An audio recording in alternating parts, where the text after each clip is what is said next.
ઓમ નમઃ શિવાય. ધર્મલોકમાં આપનું સ્વાગત છે. હું છું કૃષ્ણા. દર્શક મિત્રો, ભગવાન શિવ એ નિર્વાણ રૂપ છે.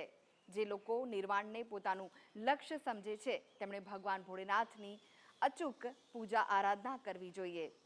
તમામ જે દ્વેષ આપણા મનમાં રહેલા છે તે શિવ આરાધના, શિવ પૂજા કરવાથી દૂર થઈ જાય છે. ત્યારે આજે ધર્મલોકમાં દર્શન કરીશું ભોળેનાથના ધામના.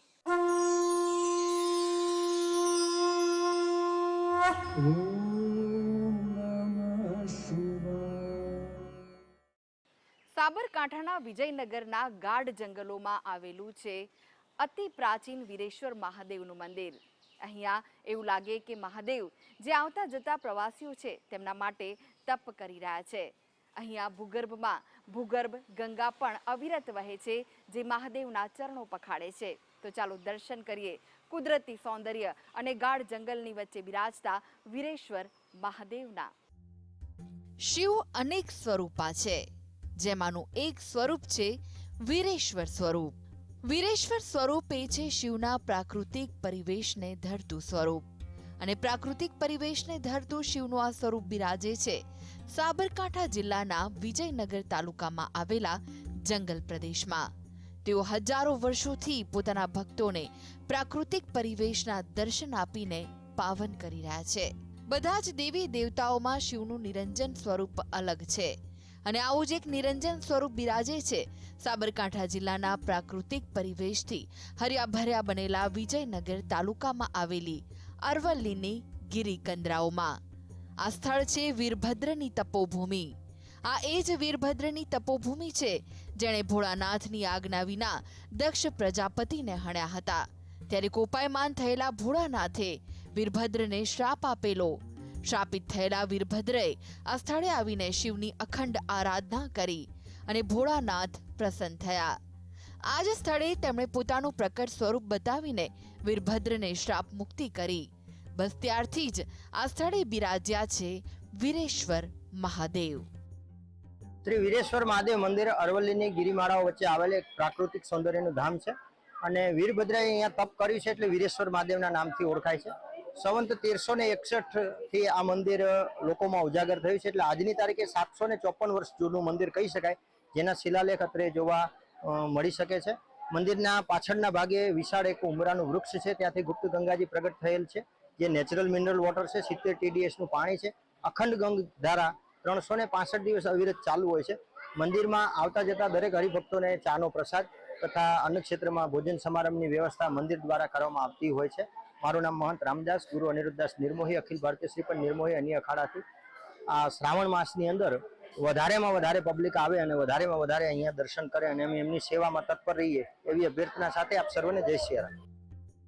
તો અહીં શિવ સ્વરૂપ ગંગાજી પણ પોતાનું પ્રકટ સ્વરૂપ બતાવે છે.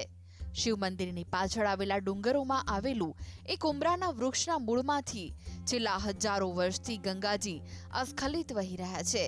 તેઓ ભક્તોની તરસને छिपाવી રહ્યા છે. અહીંના લોકોના મતે 56ના કાળમાં પણ આ ઉમરાના વૃક્ષમાંથી નીકળતા ગંગાજી વિમુખ થયા નહોતા. અને એવા ગોજારા કાળમાં પણ આ વિસ્તારના લોકો પશુ પંખીઓની તરસ छिपाવી તેમણે ચૈતન્ય બક્ષેલું. શિવજીના આશીર્વાદના પ્રતાપે ઉમરાના મૂળમાંથી અસ્ખલિત પાણી વહેતું રહેવા છતાં પણ આ પાણી મંદિર પરિસરમાંથી કદી બહાર જતું નથી. આજે આપણે પવિત્ર વીરેશ્વર ધામમાં આપ પધાર્યા છો, તો અમે બધા અહીંયા દર્શન કરીને તૃપ્ત થયા છે. અહીંયાની એક મસ્ત વસ્તુ શું છે કે અહીંયા નજીક જ ઉમરામાંથી પાણી આવે છે, જે 56ના દુકાનની અંદર પણ એ પાણી અવિરત ચાલુ જ રહ્યું હતું. એ વખતે પણ અહીંથી બહાર, જોકે અહીંથી બહાર જતું નથી પાણી, અહીંના આજુબાજુના ગામના લોકોને પાણીની સગવડ પૂરી પાડવામાં આવી હતી. તેમ અને 2001ની અંદર બી જ્યારે ભૂકંપ આવ્યો હતો ત્યારે આ પાણી બંધ થયું નહોતું. તેમ છતાં એ વખતે તો પાણીનો વધારો ફ્લો વધી ગયો હતો. અને એ વખતે માર્ચ મહિનો, ફેબ્રુઆરી મહિનામાં પણ આની આંચકાનો અનુભવ આવ્યો હતો, ત્યારે પણ એ પાણી બહાર નીકળ્યું હતું. અને એ પવિત્ર પાણી છે, આપ ઘરે પણ લઈ જઈ શકો છો. અને એ પવિત્ર પાણીથી તમે એને શરીર પર લગો તો ચામડી લગતા રોગો જે હોય છે એ દૂર થવાના બધી શ્રદ્ધા છે લોકોની. પવિત્ર શ્રાવણ માસમાં વીરેશ્વર મહાદેવના સાનિધ્યમાં અસંખ્ય શ્રદ્ધાળુઓ પોતાના જે સનાતન ધર્મના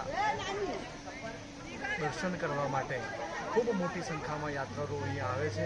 અને મેળા જેવું સ્વરૂપ અને આ જગ્યાની જે પવિત્રતા અને આ જગ્યાએ જાગૃત જગ્યા છે, એ જાગૃત જગ્યાના દર્શન કરવા માટે અસંખ્ય યાત્રીઓ અને શ્રદ્ધાળુઓ મોટી સંખ્યામાં અહીંયા આવી અને સત્સંગનો લાભ લે છે.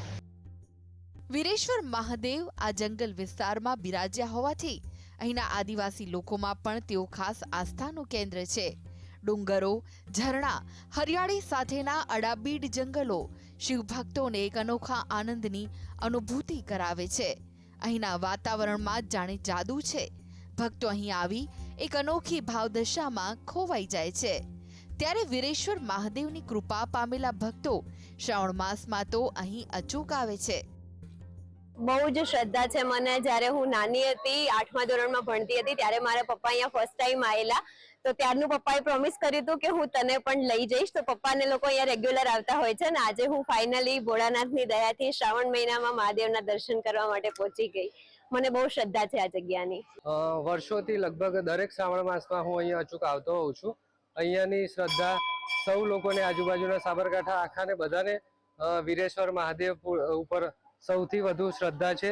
અને અહીંના પીઠાધીશ સ્વામી પરમ પૂજ્ય 1008 ગુરુજી રામદાસ મહંત જે અહીંયા આખા આ કેમ્પસને સારી રીતે ડેવલપ કર્યું છે. અને સૌથી સારી વસ્તુ એ બી છે કે અહીંયા અન્ન ક્ષેત્ર ચાલુ હોય છે રોજે રોજ. અને દર શ્રાવણ માસના સોમવારે લગભગ 10,000 જેવી પબ્લિક આવતી હશે અહીંયા, કે જેઓને અન્ન ક્ષેત્રમાં બધાને લાભ મળે છે. અને તમે અહીંનું જે વાતાવરણ જોઈ રહ્યા છો કે જે ખૂબ જ આહલાદક છે અને કુદરતની 16 કલાએથી ખીલેલું છે. એટલે ભોલાનાથ ઉપર સૌને સવિશેષ શ્રદ્ધા છે અને સૌ અહીંયા દાદા વીરેશ્વર દાદા સૌની મનોઈચ્છા પૂર્ણ કરે છે. અમે અહીંયા બાજુના ગામના છીએ. શ્રાવણ મહિનામાં આ મંદિરનો બહુ મોટો મહિમા છે. તો શ્રાવણ મહિનામાં બહુ મોટી ભીડ હોય છે. અમે દર રવિવારે શ્રાવણ મહિનાના સોમવારે અહીંયા દર્શન કરવા આવીએ છીએ. તથા શિવરાત્રિ હોય, પછી કોઈ મોટો આઠમ હોય તો બી અહીંયા દર્શન કરવા આવીએ છીએ. પછી કોઈ અમારી બાધા હોય તો પણ અહીંયા વીરેશ્વર મહાદેવનું સાક્ષાત મહિમા છે તેઓ અમે આવીએ છીએ. ભોલાનાથના સાનિધ્યમાં આ સ્થળે સ્વર્ગીય અનુભૂતિ થાય છે.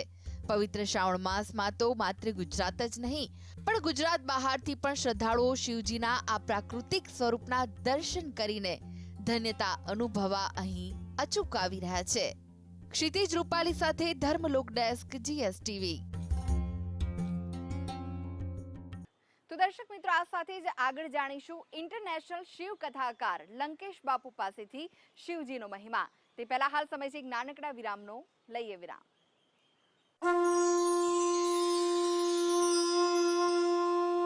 Ooh.